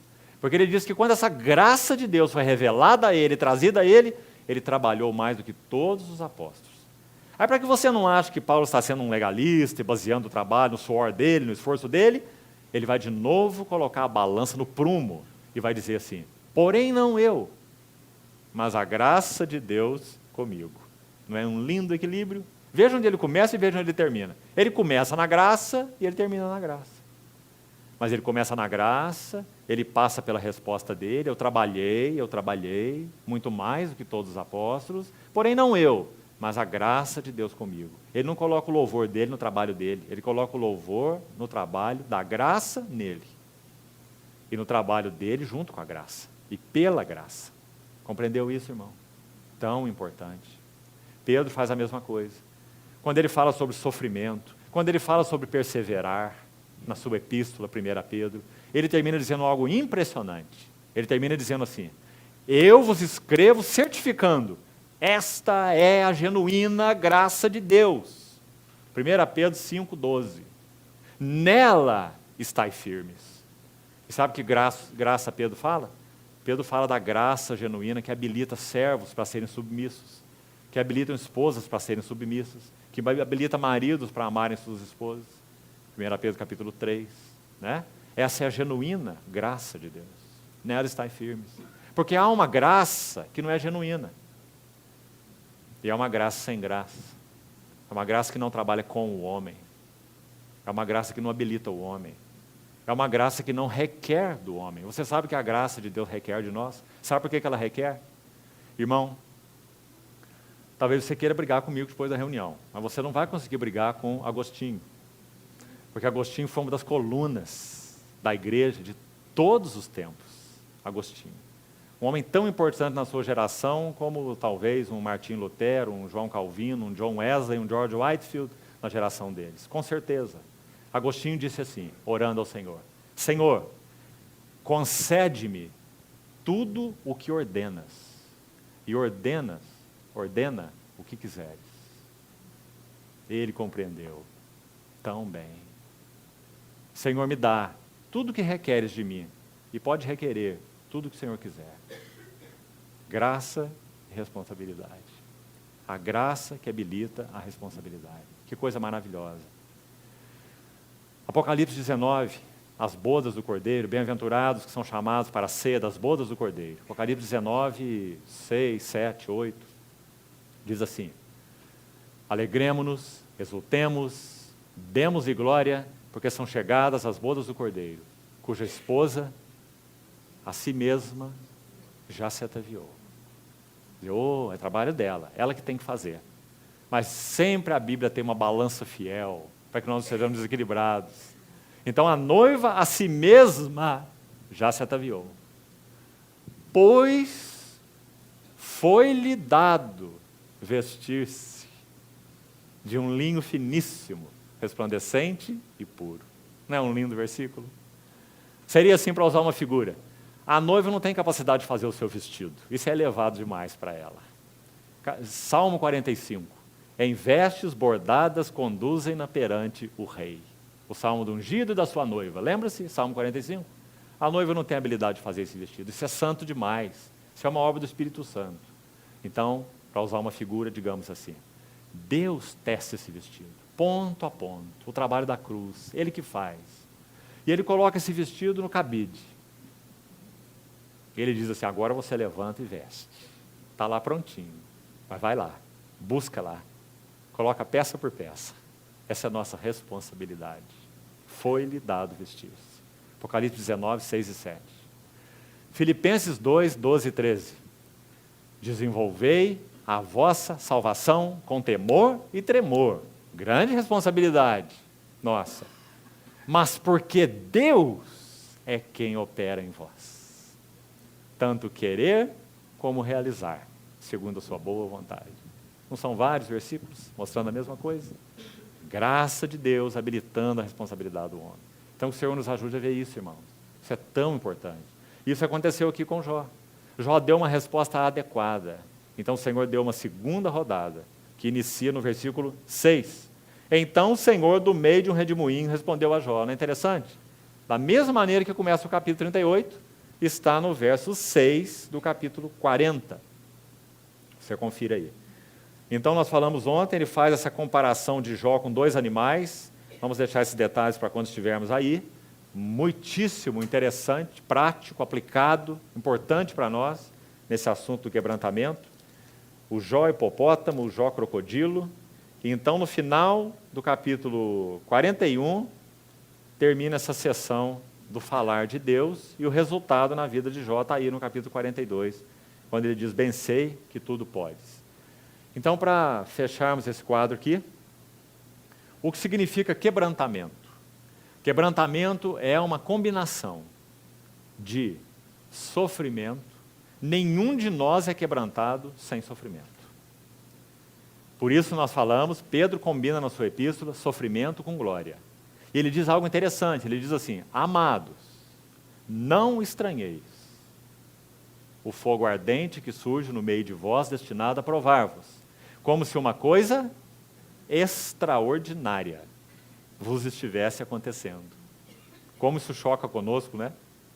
Pedro está dizendo, colocado em outras palavras, que todas as vezes que nós acordamos pela manhã, nós devemos contar com o sofrimento como ordem do dia. Porque ele diz, não é extraordinário, é ordinário. Deus usa o sofrimento como um dos maiores elementos, não o único, mas um dos maiores elementos para produzir quebrantamento em nós. Mas ele em si mesmo não produz nada. Algumas pessoas, quanto mais sofrem, piores ficam. Porque o sofrimento leva a alma a se dobrar sobre si mesmo, como Jó fez. Então, o que é quebrantamento? É sofrimento? Não. Quebrantamento é uma combinação de sofrimento mais a palavra de Deus. Irmãos, em outras palavras, esse é o caminho da cruz. Creio que vários irmãos se lembram, já estivemos compartilhando isso mais de uma vez. O caminho da cruz, o trabalho da cruz, opera em nós com dois braços. Um braço, a palavra de Deus. A palavra de Deus é viva e eficaz. Então nós acolhemos a palavra com mansidão, porque ela é poderosa para salvar nossas almas. Agarramos com firmeza as verdades ouvidas, porque ela é viva, porque Deus é vivo, e ela é eficaz, porque ela cumpre aquilo para o qual foi designada.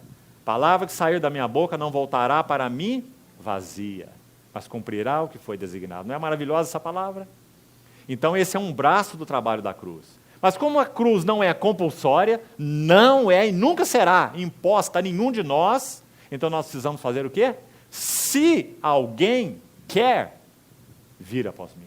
Se não quer, não quer. Mas se alguém quer, tome a sua cruz e siga-me. Graças ao Senhor. A cruz para o Senhor Jesus não foi compulsória. Ninguém tira a minha vida. Por favor, irmão, escute. Eu espontaneamente a dou. Isso é cruz. Se não é espontaneamente, não é cruz. Compreende? Então nós podemos passar pelo sofrimento e nada de cruz. Podemos ouvir a palavra de Deus e nada de cruz. Porque nem sofrimento nem palavra de Deus são compulsórios. No que concerne ao trabalho da cruz. Nós precisamos acolher a palavra em nós implantada para que ela trabalhe em nossas vidas. Dividindo alma e espírito. Misturada com fé naqueles que a ouviram. E, no que concerne aos sofrimentos, a mesma coisa. Eles vêm sobre nós? Vêm. Mas não significa que quando eles vêm, a cruz vem. Eles só serão parte do trabalho da cruz em nós, se, quando Deus ordenar os sofrimentos, nós nos curvarmos e beijarmos a mão que trata conosco. E nós então enunciarmos uma oração, que nós já falamos aqui. Fala, Senhor, que o teu servo ouve. Do contrário, nós vamos ter só sofrimento, mas nenhum trabalho da cruz. E não tenha dúvida, irmão, o sofrimento vai te deixar pior. Assim como aconteceu com Jó. Até que o Senhor falou sua palavra. Então Jó entendeu tudo. Então isso é quebrantamento. Agora, a última etapa ali, né? Finalzinho então, capítulo 42, de 1 a 17, o novo Jó, como nós colocamos. Agora meus olhos te veem. Finalzinho, o último capítulo. Pode apagar, por favor, irmão, o quadro? E nós vamos usar os últimos minutos que nós temos aqui, necessário que usemos para ganharmos um tempo mais, nesse livro tão longo, falarmos um pouco sobre os 2 primeiros capítulos. Vamos usar esses minutos finais, o Senhor nos ajude, nos dê graça, concentração. Vamos olhar para esses 2 primeiros capítulos, dividi-los, extrair princípios e lições importantes para nós aqui e aplicadas para nós. Irmão, esses capítulos foram compostos de uma maneira muito bonita. Eles se compõem de 6 cenas. Se você leu e foi perceptivo, você enxergou isso aí. 6 cenas. E essas cenas se alternam entre o céu e a terra. Então vamos dividi-lo para os irmãos verem com clareza. Capítulo 1, abre aí por favor, dos versículos 1 até o versículo 5, primeira cena. E essa cena se passa na terra. Havia um homem na terra de Uz, cujo nome era Jó. É uma cena na terra, o que ele tinha, seus bens, seus filhos.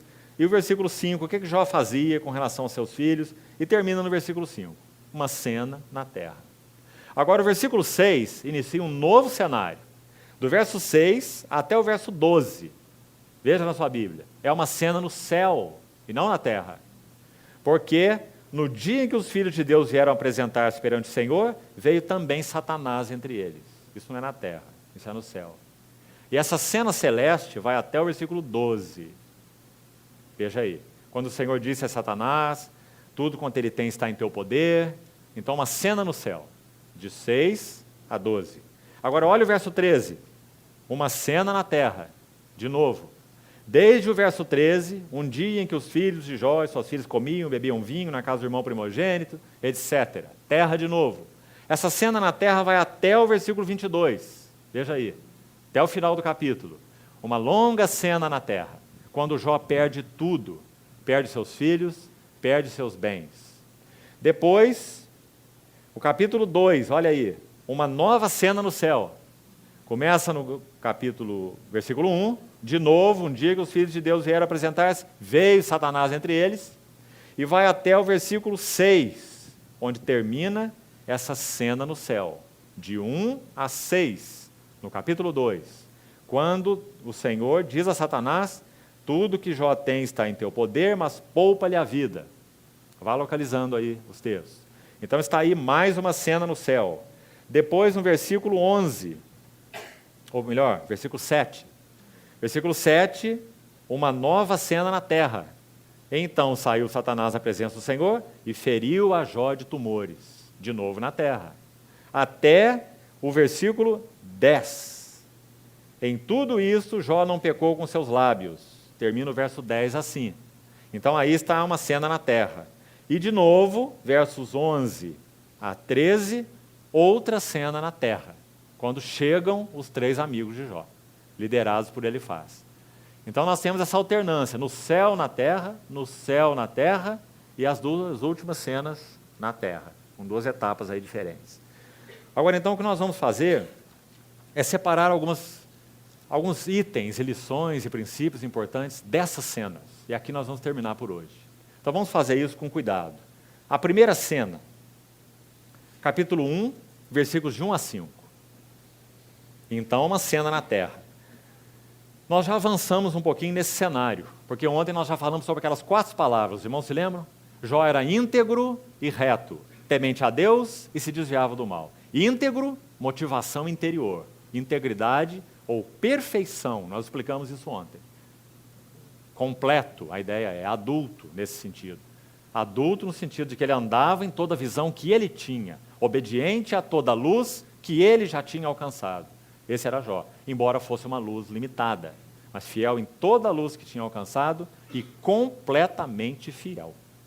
Por isso Deus deu o testemunho, né? Só que fiel naquele nível. E a intenção de Deus estava num outro nível, né? Então, nós comentamos esse primeiro cenário, a integridade, a felicidade de Jó. Agora, vamos agregar alguma coisa a mais aqui dentro desse primeiro cenário. Vamos a alguns capítulos do livro de Jó para ver que ele tinha certa maturidade espiritual. Como nós falamos, lendo esse livro e meditando nesse livro, você vai chegar à conclusão que Jó não era um bebê espiritualmente falando. E nós vamos ver por quê agora, dentro do livro. E, obviamente, nós também chegamos à conclusão que Jó não era um homem maduro em Deus, porque ele não pôde compreender os tratos de Deus com ele por causa da limitação de entendimento baseado no princípio só da semeadura e da colheita, sem ver o princípio da filiação, os atos livres, soberanos e amorosos de Deus para nos conduzir de glória em glória à sua própria imagem. Isso ele não via. Então, vamos ver alguma coisa sobre essa integridade de Jó. Veja o capítulo 29. Irmão, esse capítulo 29, já falamos sobre ele um pouquinho, né? Citamos, é o capítulo da autoglorificação.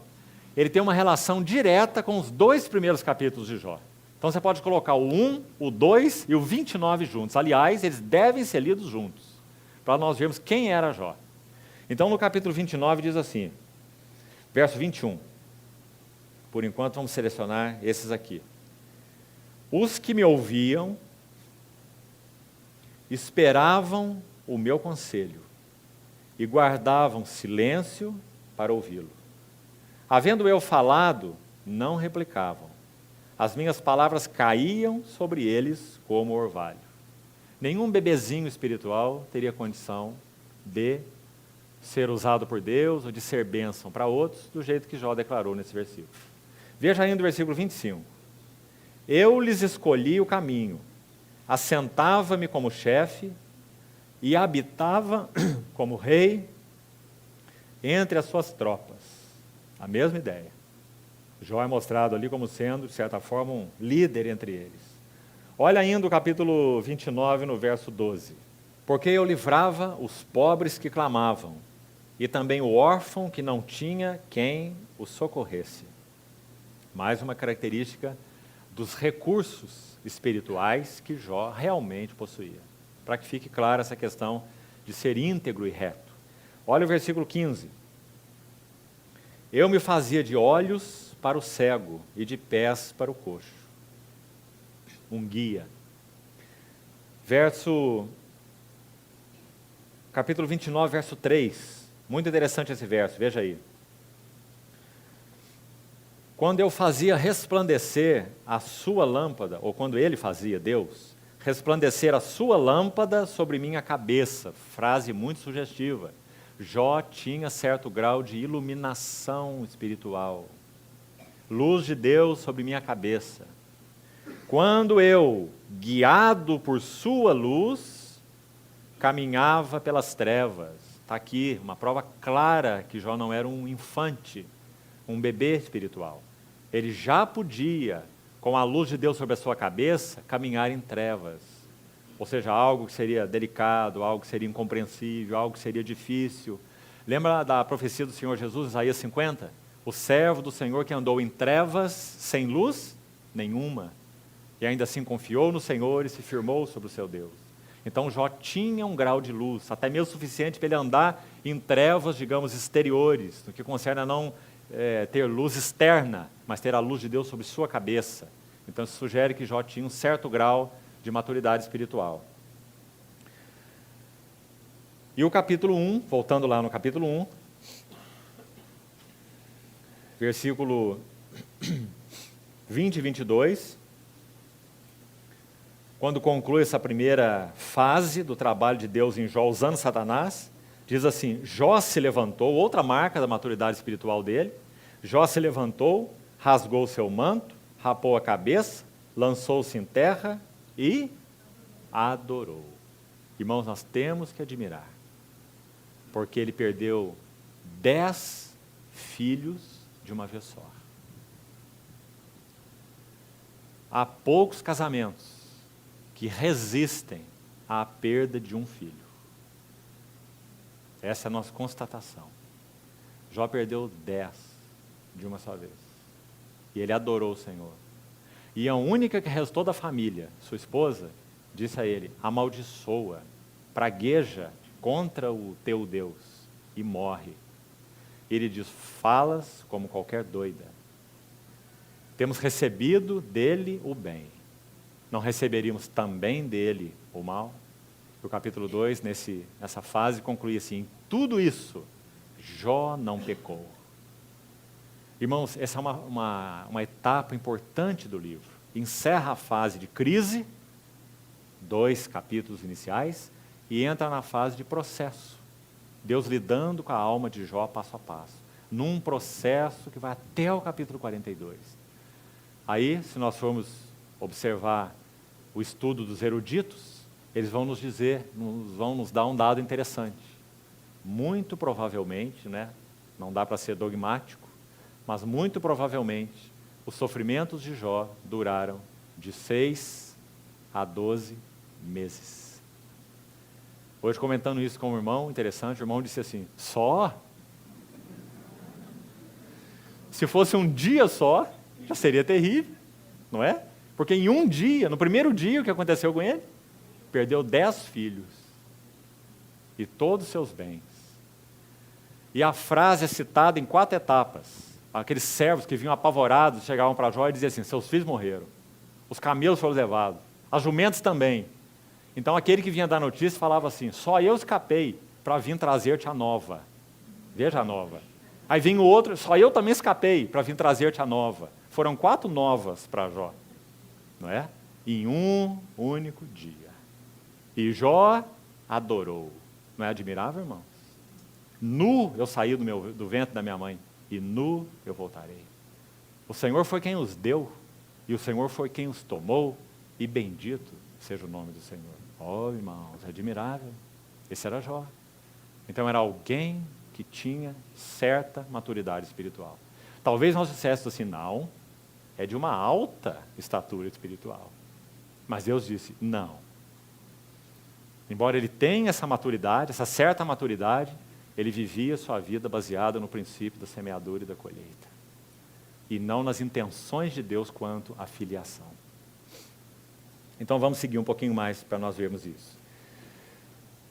Olha o capítulo 9, versículo 21. Vamos continuar falando um pouquinho da integridade de Jó e vamos rápido, nos minutos poucos que temos, varrer um pouquinho esse livro bem rápido. Capítulo 9, verso 21. Como que Jó sabia da integridade dele? Veja aí. Eu sou íntegro. Lembra o contraste com o capítulo 40 que lemos agora há pouco? Eu sou, o que ele disse lá? Indigno. Porque ali ele está no final do trabalhar de Deus, não é? Já tendo o seu entendimento mudado, Deus já tinha falado com ele viu algo da soberania, ele viu algo da sabedoria, ele viu algo do amor de Deus, né? Mas aqui ainda não. Então ele diz, eu sou íntegro, não levo em conta a minha alma, não faço caso da minha vida. Veja o capítulo 6, verso 29, 6, 29 e 30. Tornai a julgar-vos peço, e não haja iniquidade. Tornai a julgar, e a justiça da minha causa, está vendo como ele é advogado? Ele tem uma causa bem definida, né? A justiça da minha causa triunfará. Há inquietude, aliás, há iniquidade na minha língua, não pode o meu paladar discernir coisas perniciosas? Integridade de Jó. Olha o capítulo 23, o que diz? 23, verso 10.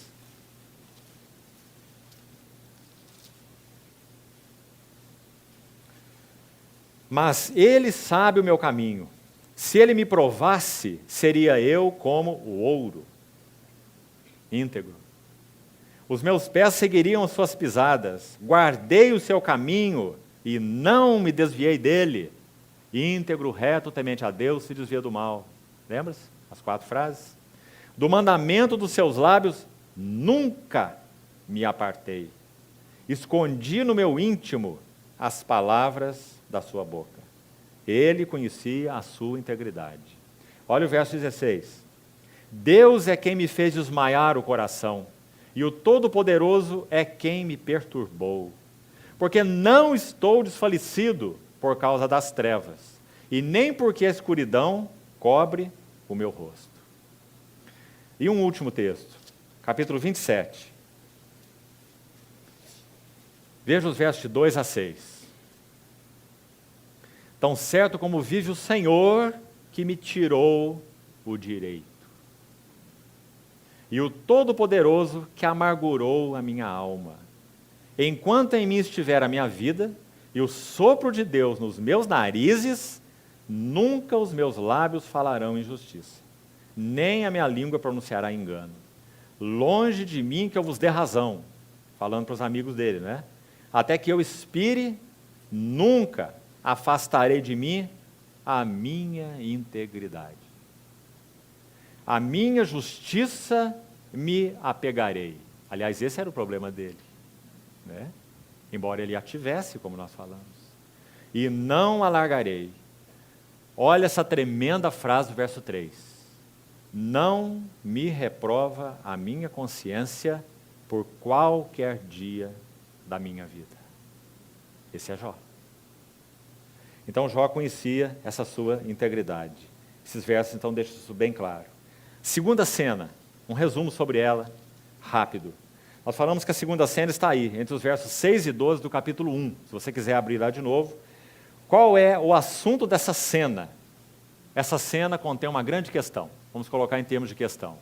Pode o homem amar a Deus independente de suas bênçãos?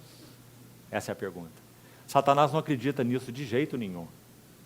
Um homem só pode amar a Deus por causa das suas bênçãos. Se Deus retira sua bênção, ninguém pode amar a Deus.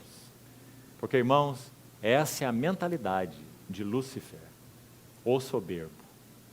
Então Jó foi colocado nesse pivô de um grande teste.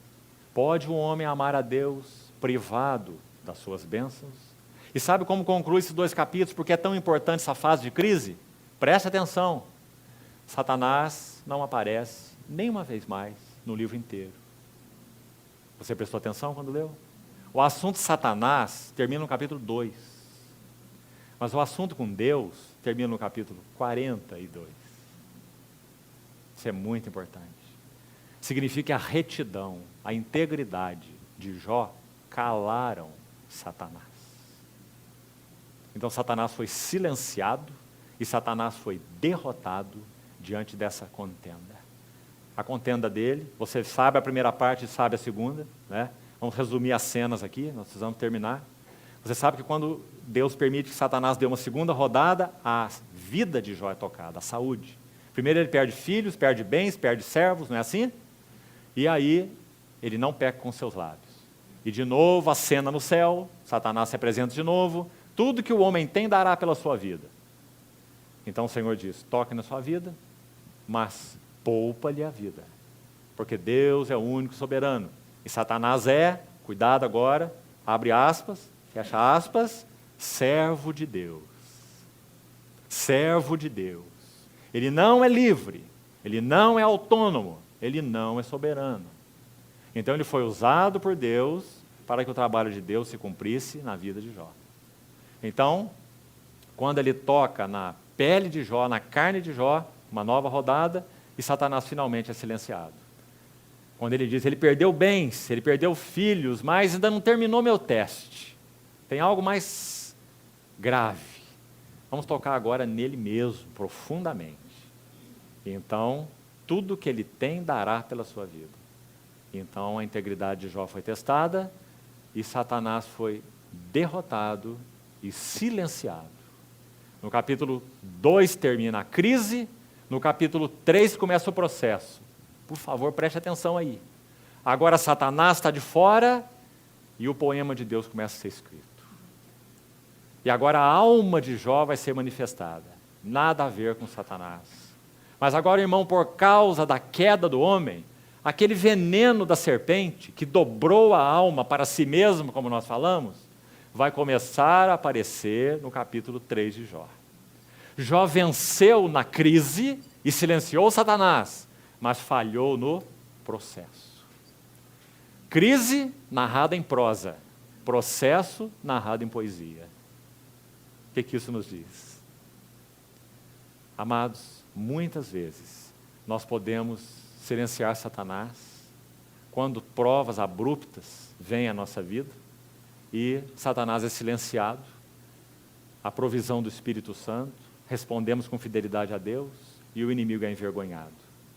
Mas depois que a prova cessa, então nós entramos no processo, então nós começamos a questionar Deus.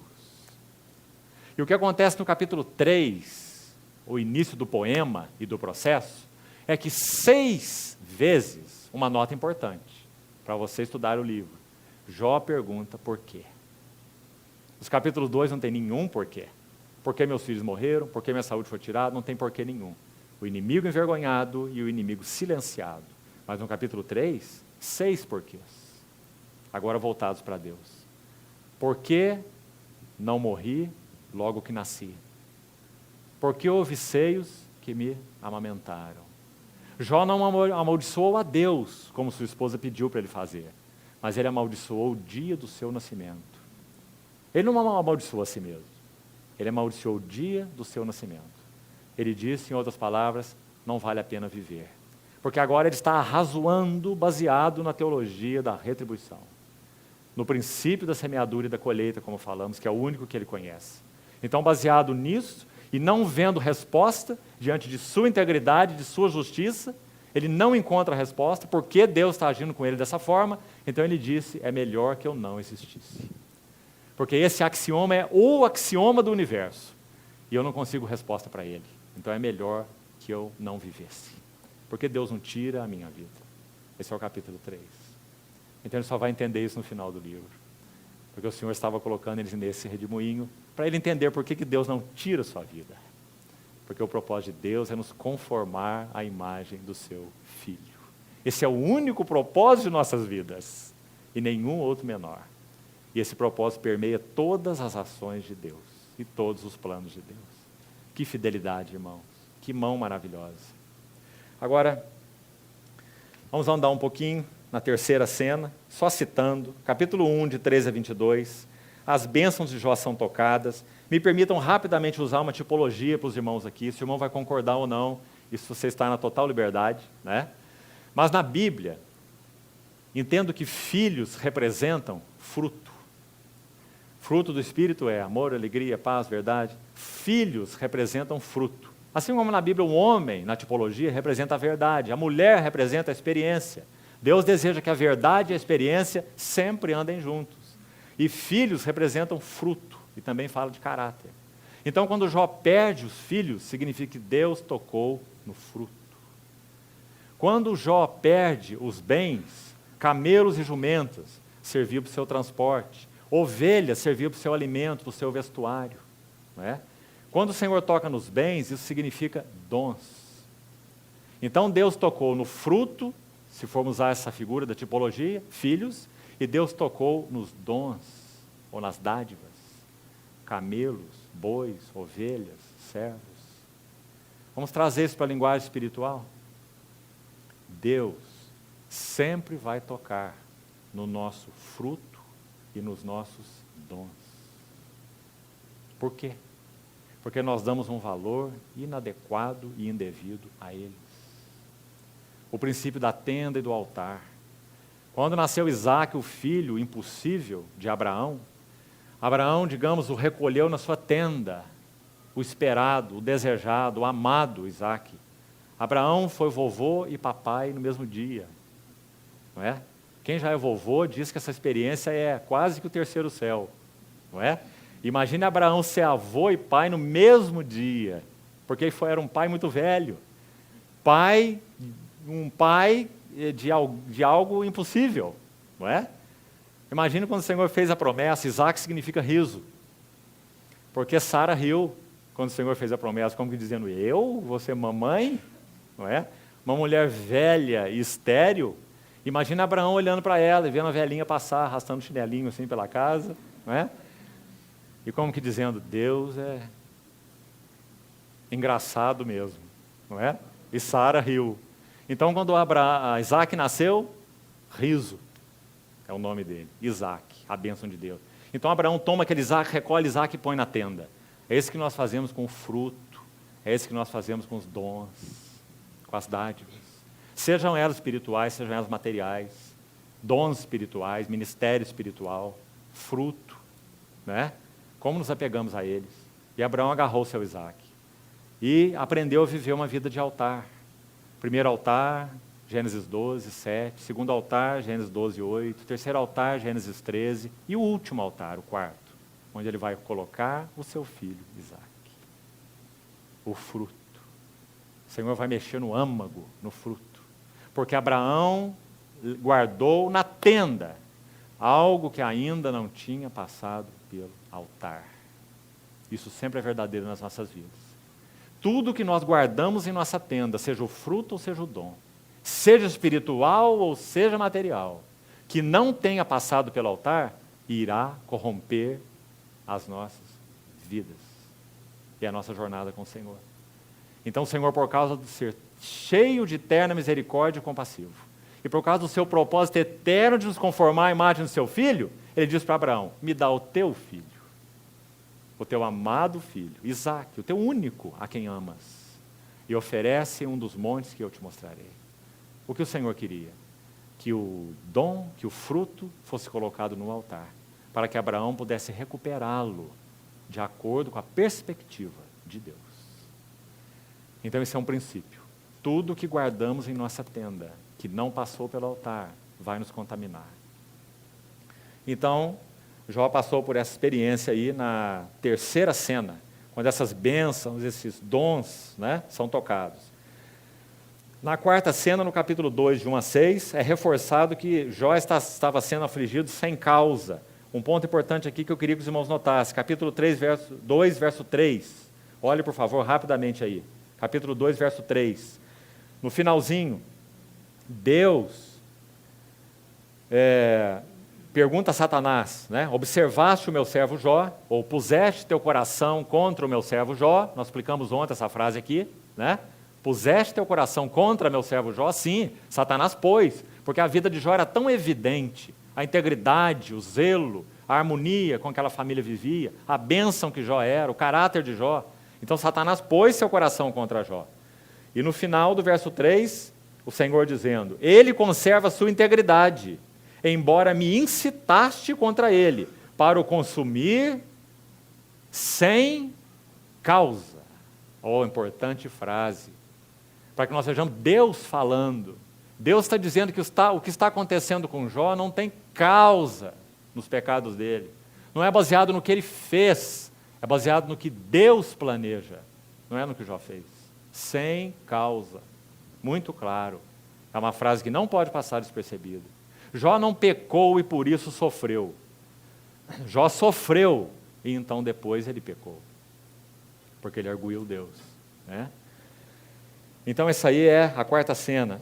A quinta cena, eu vou citar para os irmãos rapidamente. Nós temos, né, médicos aqui entre nós, então os irmãos vão ajudar no diagnóstico. Vamos ver se nós terminamos a reunião, algum médico dá um diagnóstico para nós. Dos sintomas da enfermidade de Jó, da provação de Jó. O livro é muito claro e interessante. Eu vou citar rápido, que nosso tempo já esgotou, para os irmãos anotarem e depois meditarem.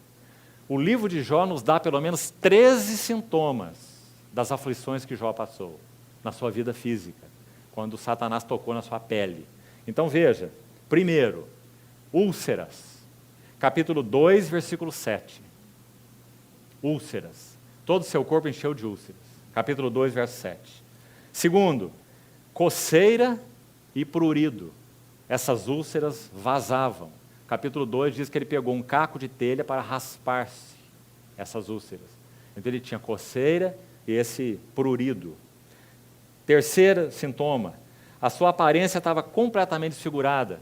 Quando seus amigos combinaram de ir consolá-lo, está aí também no capítulo 2, final, diz que eles o avistaram de longe e não o reconheceram. Eram amigos íntimos.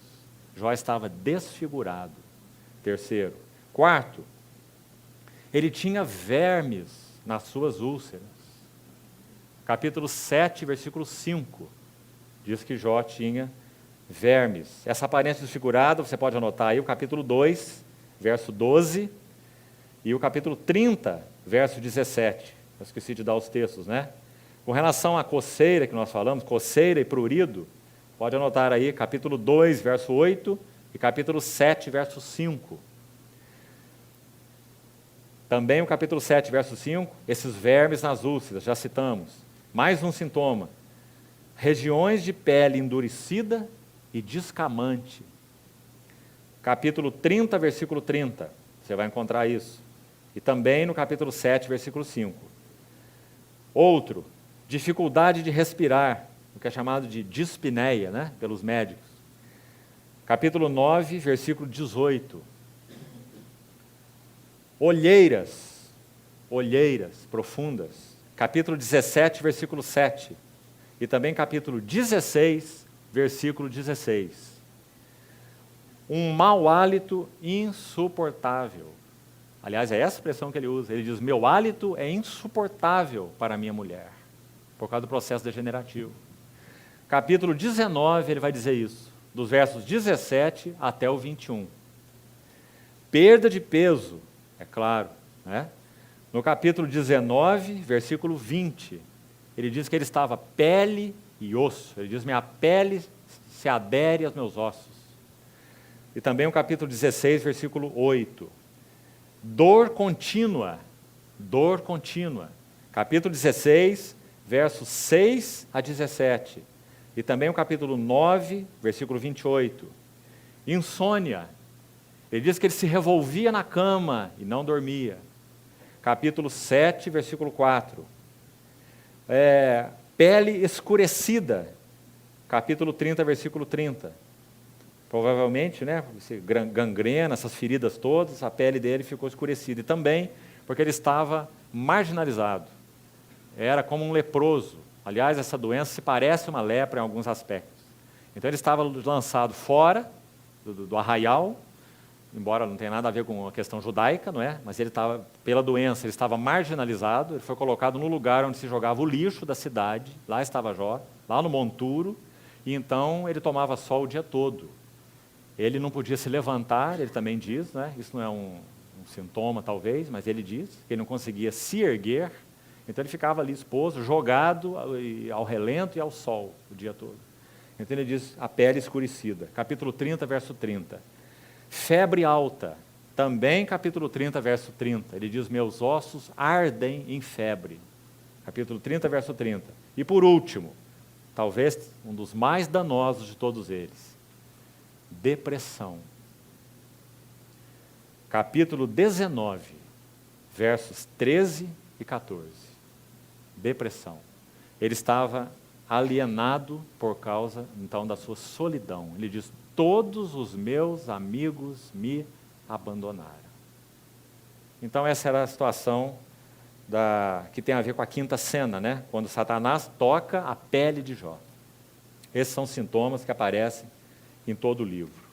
Então nós vamos parar aqui, e amanhã, com a ajuda do Senhor, nós vamos ver um pouco desse capítulo 3, quando Jó começa a falar.